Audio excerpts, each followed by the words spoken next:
From 1941, the reputation of Erwin Rommel had overshadowed that of all other German generals.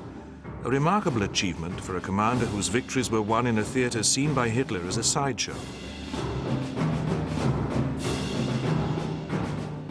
In part, Rommel's reputation was fostered by Hitler himself, who had chosen two men, Rommel and General Edvard Dietl, to be his soldiers in sun and snow, to satisfy the German public's craving for dashing military heroes.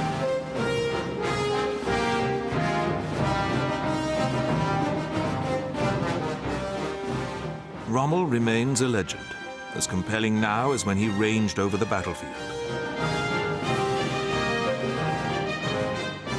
In February 1941, while the rest of the German army was preparing for the invasion of the Soviet Union, Rommel was chosen by Hitler to lead an armored expeditionary force, the Afrika Korps, to help Germany's Italian allies in North Africa. The British had been giving the Italian forces in Libya a hard time. In December 1940, the British Western Force, commanded by Field Marshal Wavell, had launched an offensive from Egypt, which had driven the Italians out of eastern Libya. Rommel and the first elements of the Afrika Korps arrived at the port of Tripoli in western Libya in February 1941. Undaunted by the rout of the Italians, Rommel defied orders and immediately went on to the offensive. He caught the overstretched British deployed piecemeal and with most of their tanks in need of repair. They were unceremoniously swept back across the Egyptian frontier.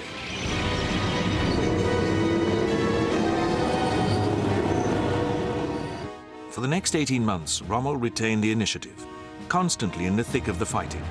A nightmare for his staff, as he was often out of touch with his headquarters, but an inspiration when he arrived at a critical point to lead or attack.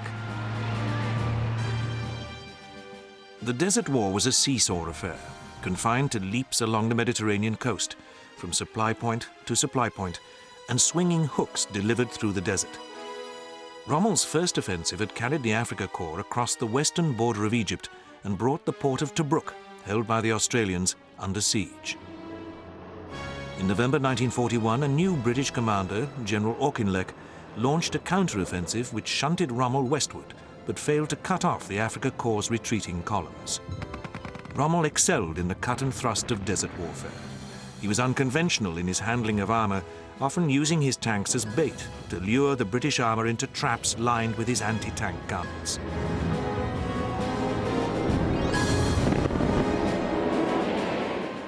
The fighting in the Western Desert was a soldiers' war, in which both sides respected each other and their prisoners. There were none of the atrocities which made the war in Eastern Europe especially terrible.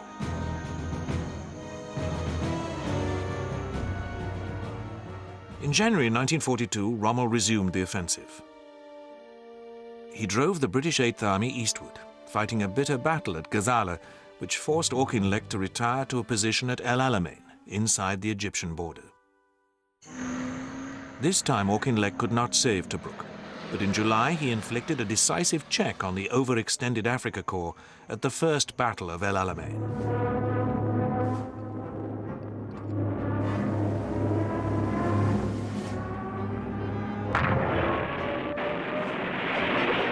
It saved Eighth Army, but did not save its commander. The British Prime Minister, Winston Churchill, decided to dismiss Auchinleck, later likening the business to shooting a noble stag. Auchinleck's replacement was General Bernard Montgomery, who arrived in North Africa when the weight of numbers was turning in favor of Eighth Army. British fighter bombers were playing havoc with the Afrika Korps' Mediterranean supply convoys. Rommel was now a field marshal, but a baton was no substitute for the oil and tanks the Afrika Korps had been denied. Exhaustion and illness sapped its commander's strength.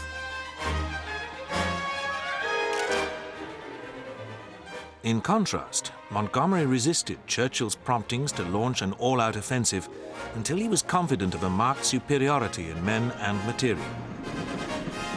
Like Rommel, he was haunted by the senseless waste he had witnessed in the First World War. Like Rommel, he was a husbander of men's lives, although Monty's methods were those of caution rather than daring unorthodoxy. Monty kept a portrait of his charismatic opponent in his caravan headquarters, the better to get to know the enemy. Rommel did not return the compliment.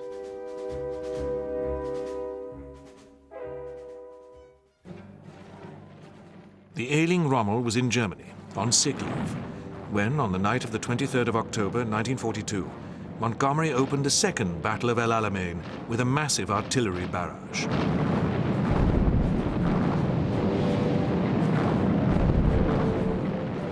Rommel came hurrying back to North Africa, but could not stem the breakthrough made after a week-long infantry slogging match by 8th Army's tanks.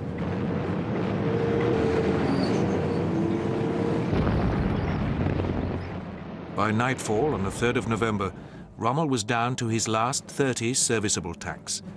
He was left with no option but to order a general withdrawal on the 4th. Montgomery had the victory he had promised Churchill. Rommel, ill and exhausted, could promise no more than a fighting retreat. After an agonizing delay, Hitler approved Rommel's request to withdraw. Rommel's next task was the preservation of an army of 70,000 men on a 2,000-mile fighting retreat under constant air attack. British codebreakers at Bletchley Park monitored every detail of Rommel's westward progress, harried but not destroyed by 8th Army. But foul weather and Montgomery's innate caution preserved what was left of the Afrika Korps. Meanwhile, on the 7th of November, British and American troops came ashore in the Vichy French colonies of Morocco and Algeria. Operation Torch threatened to trap the retreating Afrika Korps between two Allied armies.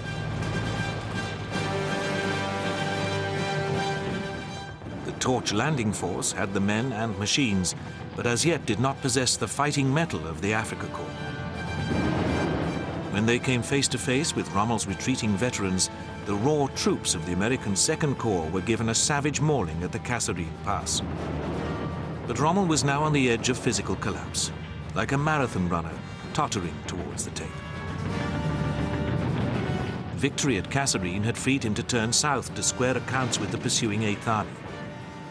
But he was repulsed at Medellin on the 6th of March.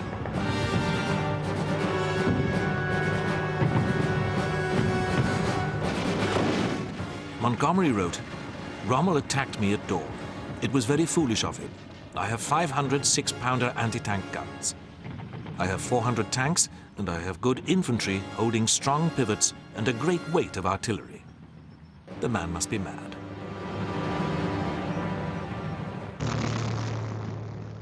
Within a month, Rommel had left North Africa for good.